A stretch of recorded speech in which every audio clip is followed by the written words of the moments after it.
Bismillahirrahmanirrahim. Alhamdulillahi rabbil alamin. Assalatu wassalamu ala ashrafil anbiya'i wal mursalin Sayyidina wa maulana Muhammadin wa ala alihi wa sahbihi ajma'in, amma ba'du. Qala Allah ta'ala fi kitabihil karim, a'udzu billahi minasy syaithanir rajim. Ya ayyuhalladzina amanu taqullaha haqqa tuqatih wa la tamutunna illa wa antum muslimun. Shadaqallahul adzim. Allahumma arhamna bil Qur'an. Jamaah salat subuh Masjid Al-Ansor yang semoga senantiasa diberkahi dan dirahmati Allah Subhanahu wa taala. Alhamdulillah, kita bersyukur kepada Allah Subhanahu wa taala, di subuh Jumat ini kita dapat menghadiri undangan Allah melaksanakan sholat subuh berjamaah, dilanjutkan dengan dzikir dan doa dan tausiah siraman rohani agama Islam. Mudah-mudahan apa yang kita lakukan ini adalah dalam rangka mendekatkan diri kepada Allah Subhanahu wa taala, menambah keimanan dan ketakwaan kita kepada Allah Subhanahu wa taala. Salawat dan salam senantiasa kita haturkan pada junjungan kita Nabi besar Muhammad sallallahu alaihi wasallam, pada keluarga, sahabat dan kita semua pengikutnya yang setia dan istiqomah di jalannya ila yaumil qiyamah. Jamaah sekalian yang berbahagia, menyikapi akhir-akhir ini di mana bangsa kita diuji oleh Allah bertubi-tubi, muncul lagi varian baru Covid yang namanya Omikron, dan Kutai Kartanegara sudah masuk ke sini. Saya teringat firman Allah Subhanahu wa taala dalam Al-Qur'an surah Al-Anfal ayat 33. A'udzu billahi minasyaitonir rajim. Bismillahirrahmanirrahim. Wa ma kana Allahu liyu'adzibahum wa anta fihim.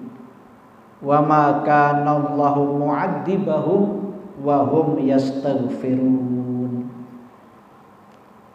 Dan Allah sekali-kali tidak akan mengazab mereka sementara kamu Muhammad berada di tengah-tengah mereka. Dan Allah sekali-kali tidak akan mengazab mereka sedangkan mereka beristighfar, memohon ampun kepada Allah Subhanahu wa taala.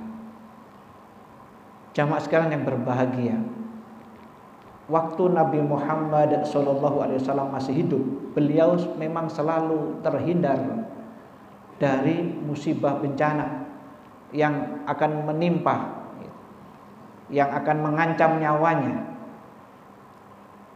Berkali-kali diuji dengan mau dibunuh orang, tapi selalu gagal, Allah yang menggagalkannya. Ketika beliau masuk rumah orang, kemudian di atas atapnya dikasih batu besar, dan Nabi ketika keluar rumah batu itu diturunkan dengan niat untuk menghancurkan Nabi, tetapi Allah selamatkan Nabi lewat batu itu baru turun, terhindar. Berkali-kali peristiwa itu. Daksur ketika Nabi istirahat di bawah pohon kurma dalam suatu peperangan, langsung ditangkap lehernya, dikalungkan pedangnya dengan mengatakan, "Wahai Muhammad, siapa yang dapat menyelamatkan lehermu dari pedangku?"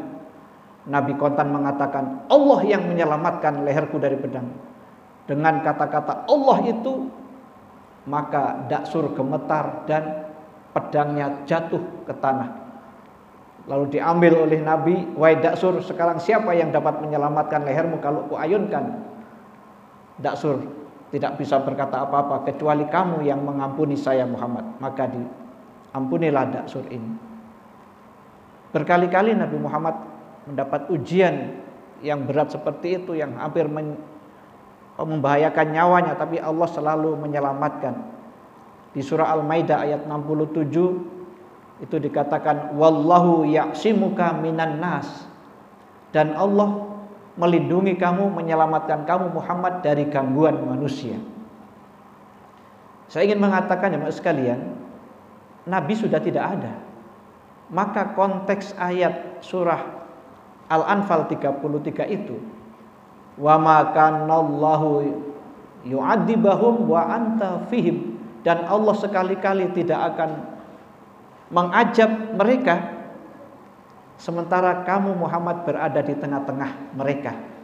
Untuk saat ini maka tidak ada cara lain, kita banyak-banyak membaca sholawat kepada Nabi Muhammad sallallahu alaihi wasallam.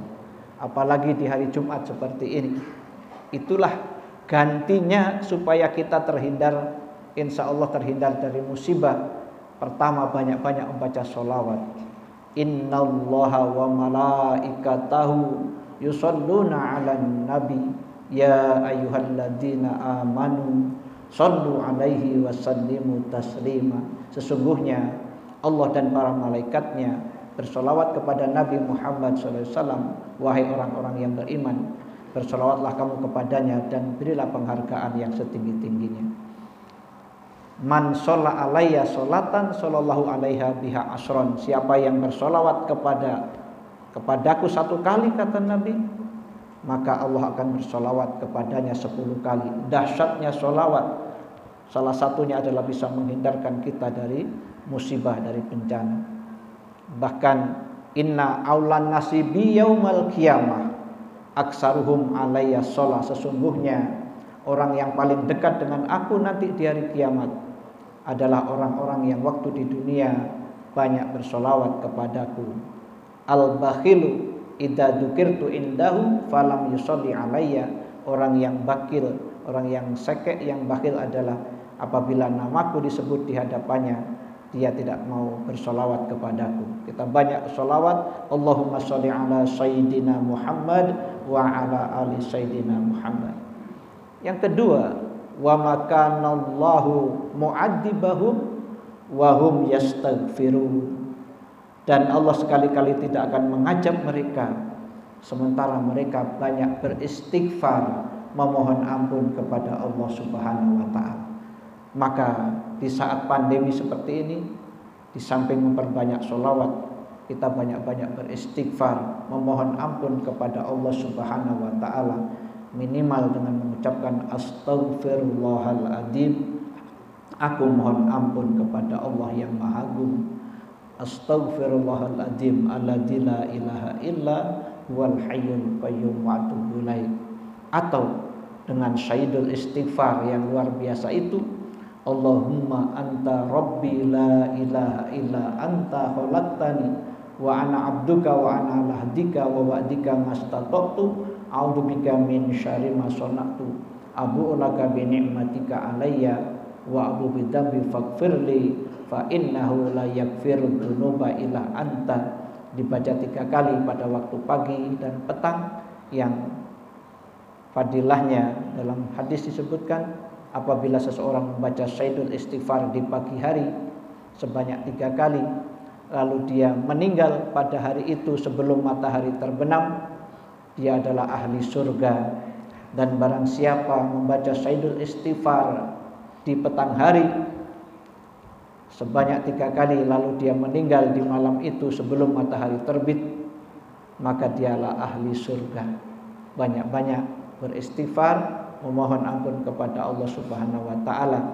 Yang dikatakan dalam hadis, siapa yang banyak beristighfar akan diampuni dosa-dosanya, dimudahkan semua urusannya,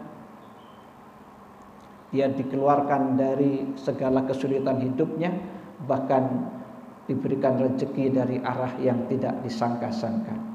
Jamaah sekalian, itu sebagai pengantar menyikapi maraknya COVID-19. Mudah-mudahan Allah Subhanahu wa taala melindungi kita, umat Islam, keluarga kita, dan bangsa Indonesia pada umumnya. Jemaah sekalian yang berbahagia, dalam kesempatan subuh kali ini saya ingin menyampaikan satu hadis riwayat Tirmidzi Bismillahirrahmanirrahim. Ya ayuhan nas absus salam wa at'imut ta'am wasilul arham wa sallu bil laili wan nasuniyam tadkhulul jannata bisalam. Wahai manusia, sebarluaskan salam, beri makan orang-orang yang memerlukan, sambung tali silaturahim, dan sholatlah di waktu malam ketika orang sedang tidur. Niscaya kamu akan masuk surga dengan penuh kedamaian, penuh keselamatan. Ada 4 hal di hadis ini. 3 menyangkut hubungan dengan sesama manusia, yang 1 hubungan dengan Allah, hablum minallah. Kita disuruh oleh Nabi pertama absus salam, sebarluaskan salam. Kita bersyukur jamaah sekalian, umat Islam punya salam terbaik. Assalamualaikum, semoga kamu selamat, warahmatullah, mendapat rahmat Allah, wabarakatuh, dan mendapat keberkahannya. Maka yang mendengar menjawab waalaikumsalam, waalaikumussalam, semoga kamu juga selamat, warahmatullah, mendapat rahmatnya Allah, wabarakatuh, dan keberkahannya. Kita disuruh menyebarluaskan salam ketika bertemu sesama muslim.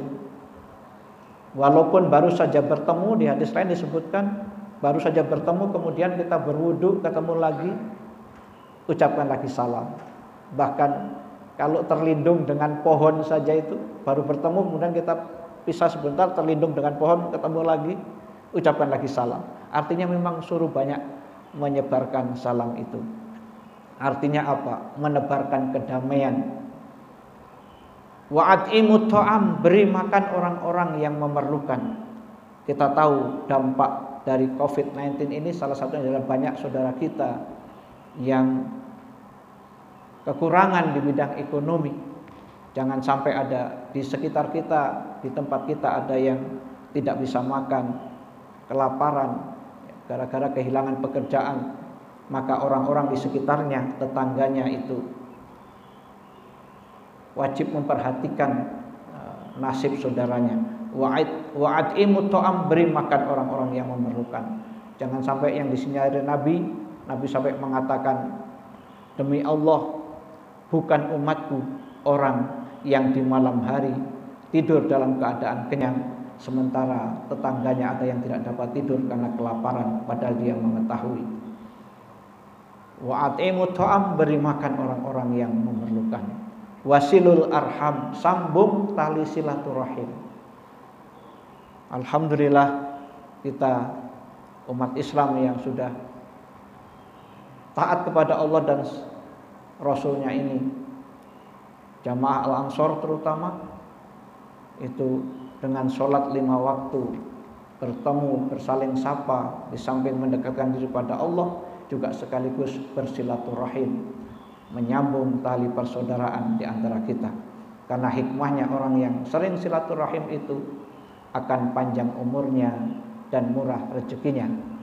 3 ini adalah hubungan dengan manusia, menyebarluaskan salam, memberi makan orang-orang yang memerlukan, dan menyambung silaturahim. Dan 1 lagi, dalam rangka hubungan dengan Allah, kita disuruh oleh Nabi kita, sallu bil laili wan nasuniyam, salatlah di waktu malam ketika orang-orang sedang tidur, tadkhulul jannata bisalam, niscaya kamu akan masuk surga dengan penuh kedamaian.